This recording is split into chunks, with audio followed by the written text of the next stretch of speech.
आगे कह रहे हैं, I felt my heart worming towards him and sense of superiority fading. मेरे हृदय में उसके लिए भावनाएं जागृत होने लगी। फील माई हार्ट वर्मिंग का मतलब होता है भावनाएं जागृत होना।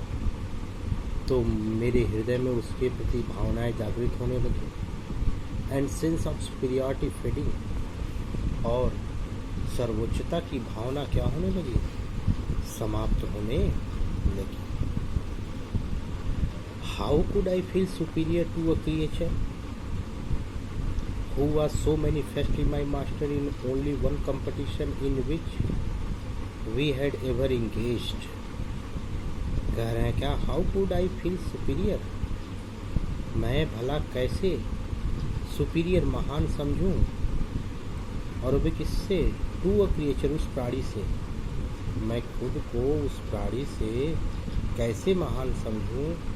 Who was so manifestly my master, जो स्पष्ट रूप से, मैनिफेस्टली का मतलब होता है स्पष्ट रूप से, माई मास्टर मुझसे श्रेष्ठ बन गया। इन द ओनली कंपटीशन, एक ही प्रतियोगिता में जिसमें हम पहली बार, वी हैड एवर इंगेज्ड, जिसमें हम पहली बार क्या हुए थे? भाग लिए थे। कह रहे हैं क्या लेखक, how could I feel superior to a creature, मैं उस प्राणी से भला खुद को कैसे बेहतर समझूं? How could I feel superior to a creature, मैं उस प्राणी से बेहतर भला मैं कैसे समझूं? Who was so manifestly my master in the only competition, जो स्पष्ट रूप से महज एक ही प्रतियोगिता में क्या बन गया? माई मास्टर, मुझसे महान बन गया। In which we had ever engage, जिसमें हम पहली बार शामिल हुए थे। यहाँ पर लेखक के कहने का तात्पर्य है कि वह मच्छर जो था, मच्छर और लेखक के भिड़ंत में लेखक जो है अपने को छोटा और उस मच्छर को महान समझ रहे हैं। अर्थात यह मानवीय प्रवृत्ति जो है उसके मूल गुणों की व्याख्या कर रहे हैं, और इंसान की प्रवृत्ति यह होती है कि वह अपने से छोटे को क्या समझता है? बड़ा समझता है। तो लेखक कह रहे हैं क्या, धीरे धीरे उसके प्रति जो है भावनाएं, संवेदनाएं जागृत होने लगी। वाई नॉट बी मैग्नेनिमस अगेन, क्यों न मैं उदार बन जाऊं, क्यों न मैं उदार बन जाऊं। वाई नॉट बी मैग्नेनिमस अगेन, मैं क्यों न उदार बन जाऊं। मैग्नेनिमिटी एंड मर्सी, मैग्नेनिमिटी उदारता और मर्सी दया, where the noblest attributes of man, इंसानों के क्या हैं? सर्वोत्तम गुण हुआ करते हैं। कह रहे हैं क्या,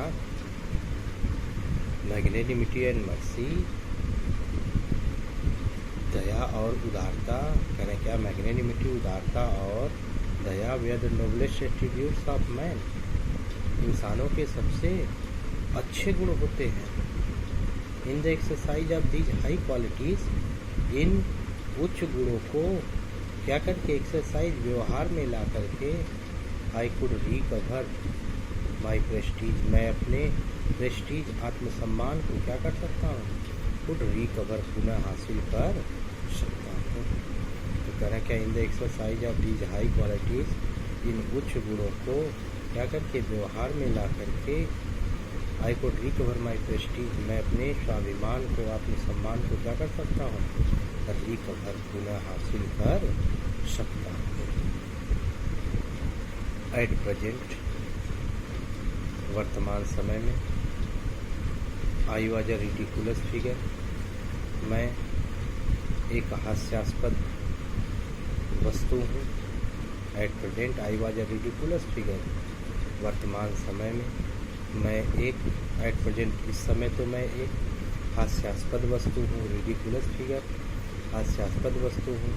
अ thing for laughter, a thing for laughter, हंसी जैसी एक वस्तु। एंड डिराइजन, चिढ़ाने की वस्तु। तो हंसी लाने और चिढ़ाने की वस्तु के जैसा मैं एक हास्यास्पद वस्तु हूँ।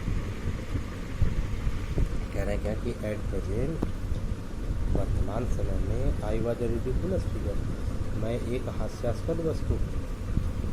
A thing for laughter, a thing for laughter and derision, हंसी और चिढ़ाने, डिराइजन मतलब होता है चिढ़ाने, जैसी चिढ़ाने के लिए बनी हुई एक वस्तु के जैसा हो, यानी मुझे देख करके हंसी आ जाए और क्या, और मुझे देख करके हंसी आ जाए और चिढ़ाने का मन करे। अर्थात यहाँ पर जो लिखा हुआ है रेडिकुलस फिगर का मतलब कठपुतली, तो मैं एक कठपुतली के जैसा हूँ जिसे देख करके लोग हंसते हैं और उसे क्या करते हैं, चिढ़ाते हैं। बाय बीइंग मर्सीफुल, दयाशील होकर के, यानी दया को दिखा करके, I could reassure the moral dignity of man, मैं इंसानों के मैं एक व्यक्ति के मॉरल डिग्निटी, मॉरल आत्मसम्मान को क्या कर सकता हूँ, रीएश्योर पुनः प्राप्त कर सकता हूँ। तो कह रहे क्या, बाय बीइंग मर्सीफुल, दयाशील होकर के मैं, I could reassure the moral dignity of man, मैं इंसानों के मॉरल डिग्निटी, स्वाभिमान को क्या कर सकता हूँ, रीएश्योर पुनः हासिल कर सकता हूँ। And go back to my corner with honour, और सम्मान के साथ मैं अपने सीट पर वापस जा कर के बैठ सकूँ। I withdraw the sentence of death, मैंने मौत की सज़ा को भी क्या कर लिया, तो विथड्रॉ वापस ले लिया। I sat returning to my seat, मैंने अपनी सीट पर लौटते समय कहा कि मैं मौत की सज़ा को भी क्या कर सकता हूँ, वापस ले लिया। आई कैन नॉट किल यू, मैं आपको मार नहीं सकता हूँ, but I can reprieve you, मैं आपको रिप्राइव क्षमा दान दे देता हूँ। एंड आई डू इट, और मैंने ऐसा किया भी। अतः अब तो यहाँ पर लेखक ने ऊपर वाले पैराग्राफ में जो है मैग्नेनिमिटी एंड मर्सी से लेकर के रिप्राइव यू या आई डू इट तक जो है रेफरेंस कॉन्टेक्स्ट एक्सप्लेनेशन के लिए आता है। कभी कभी at present I was a ridiculous figure से लेकर के सीट तक जो है आपके रेफरेंस कॉन्टेक्स्ट एक्सप्लेनेशन के लिए बोर्ड में आते हैं।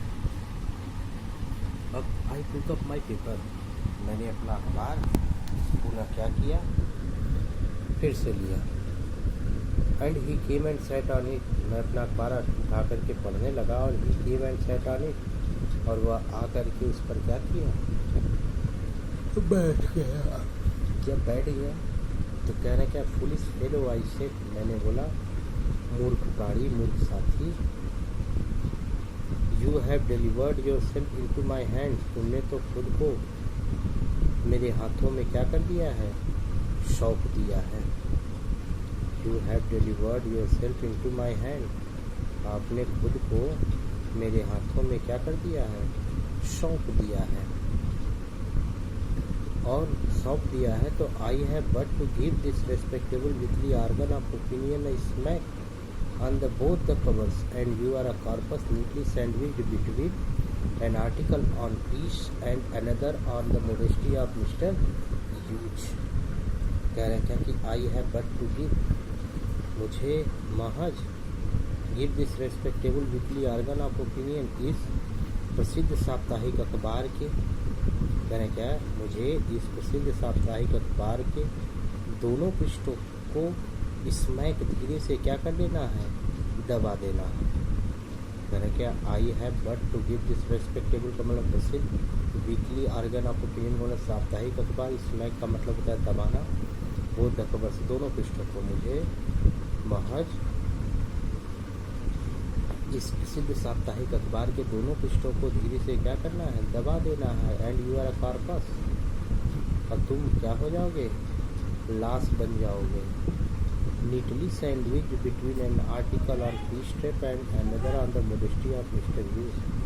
तो कह रहे क्या कि पीस ट्रैप और मोडेस्टी ऑफ मिस्टर ह्यूज दोनों आर्टिकल लेखों के बीच में नीटली सैंडविच, बिल्कुल ही क्या हो जाओगे, चल जाओगे। कह रहा है क्या कि I have but to give this respectable weekly organ of opinion on the both covers. मुझे इस प्रसिद्ध साप्ताहिक अखबार के दोनों पृष्ठों को धीरे से क्या कर देना, स्मैक दबा देना है।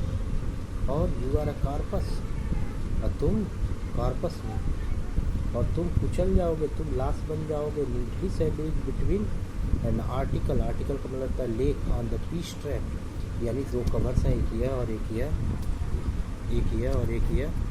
और गिव अ स्मैक का मतलब धीरे से दबाना, यानी इन दोनों पृष्ठों को आप दबा दिए। तो एक पर जो लेखक कह रहे हैं क्या कि एक पर जो है पीस ट्रैप, यानी इस पर पीस ट्रैप का आर्टिकल था, और दूसरे पे मोडेस्टी ऑफ मिस्टर ह्यूज। इन दोनों आर्टिकल के बीच में आप क्या हो जाओगे, कुचल जाओगे। सपोज दैट, मान लीजिए यह हम अखबार पढ़ रहे हैं, दोनों पृष्ठ है, दोनों पृष्ठों को यह दबा देते हैं, यह हो गया स्मैक। और एक लेख पर जो था यह पीस ट्रैप था, और दूसरे पर मोडेस्टी ऑफ मिस्टर ह्यूज। तो इन दोनों लेखों के बीच में तुम बिल्कुल कुचल जाओगे। लेकिन लेखक कहेगा आई शैल नॉट डू इट, लेकिन मैं ऐसा कतई नहीं करूँगा। क्यों नहीं करूँगा कि I have reprieved you, I have reprieved मतलब होता है माफ़ कर देना। आई हैव रिप्राइव्ड यू, क्योंकि मैंने तुमको क्या कर दिया है, माफ़ कर दिया। आई हैव रिप्राइव्ड यू, मैंने तुमको माफ़ कर दिया है। And I will satisfy you, और मैं आपको आश्वस्त कर दूंगा। आई विल सेटिस्फाई यू, और मैं आपको आश्वस्त कर दूंगा कि when this large animal says a thing, कि व्हेन दिस लार्ज एनिमल, कि जब यह विशाल प्राणी जानवर सेज अ थिंग, कोई चीज़ कहता है, तो ही मीन्स इट, तो वह इससे अमल भी करता है। तो यहाँ पर लेकर कह रहे हैं क्या कि मैं जो चीज़ कहता हूँ, जो चीज़ों को ठान लेता हूँ, मैं वैसा करता हूँ। मोर ओवर, और इससे भी कहीं ज़्यादा, I no longer desire to kill you, मुझे आपको मारने की तनिक भी इच्छा नहीं है। I no longer desire to kill you, मुझे आपको मारने की तनिक भी इच्छा नहीं है। I no longer desire to kill you, मुझे आपको मारने की तनिक भी इच्छा नहीं है। थ्रू नोविंग यू बेटर, आपको भली भांति जानकर, थ्रू नोविंग यू बेटर, आपको भली भांति जानकर, आपको बेहतर ढंग से जान करके, I have come to feel, मुझे एहसास होने लगा है, एहसास हो गया है। शैल आई से, क्या मैं कहूँ, a sort of affection for you, आपके प्रति क्या एक प्रकार का अफेक्शन, स्नेह, a sort of affection for you, आपके प्रति एक प्रकार का स्नेह मुझे महसूस होने लगा है। लिखा करे क्या, मोरोवर, इससे भी कहीं ज़्यादा, I no longer desire to kill you, आपको मुझे मारने की कभी भी इच्छा नहीं है। थ्रू नोविंग यू बेटर, आपको भली भांति जान करके, I have come to feel, मुझको एहसास होने लगा है। क्या सहलाई से कहो तो मैं कहूँ, अ सॉर्ट ऑफ अफेक्शन, एक प्रकार का स्नेह, एक प्रकार का स्नेह मुझे धीरे धीरे एहसास होने लगा है। आई फैंसी, मैंने क्या कि आई फैंसी, मुझे लगता है कि Saint Francis would have called you little brother, मुझे लगता है कि सर फ्रांसिस जो है आपको वुड हैव कॉल्ड, पुकारे होंगे, और अभी क्या जरूर कहे होंगे, और अभी क्या लिटिल ब्रदर, छोटा भाई। लेखक का रहता है कि मुझे लगता है कि सर फ्रांसिस आपको जो है छोटा भाई कह करके पुकारते होंगे। ये ध्यान रखिएगा कि यहाँ से जो है I can not go so far as से लेकर के जो है मिस्ट्री 2 तक जो है यहाँ पर तक जो है इम्पोर्टेंट है। और फिर जो इम्पोर्टेंट है द मिरेकल ऑफ लाइफ से लेकर के अगेन तक, नाइट अगेन तक, ये दोनों जो है रेफरेंस कॉन्टेक्स्ट एक्सप्लेनेशन के लिए बोर्ड के पेपर में जो है पूछे जाते हैं। और लास्ट इम्पोर्टेंट जो है वह गोइंग ऑन से लेकर के लैंप तक है। इम्पोर्टेंट क्यों है? क्योंकि यहाँ पर लेखक जो है इस पूरी कहानी का मेन भाव जो है, अर्थात सेंट्रल आइडिया जो है, अर्थात सेंट्रल थीम जो है, यहीं पर जो है डिसाइड कर रहे हैं। और यहाँ पर लेखक जो है दर्शन की बात कर रहे हैं, अर्थात फिलॉसफी ऑफ लाइफ की बात कर रहे हैं। इसको हम लोग नेक्स्ट वीडियो में देखेंगे।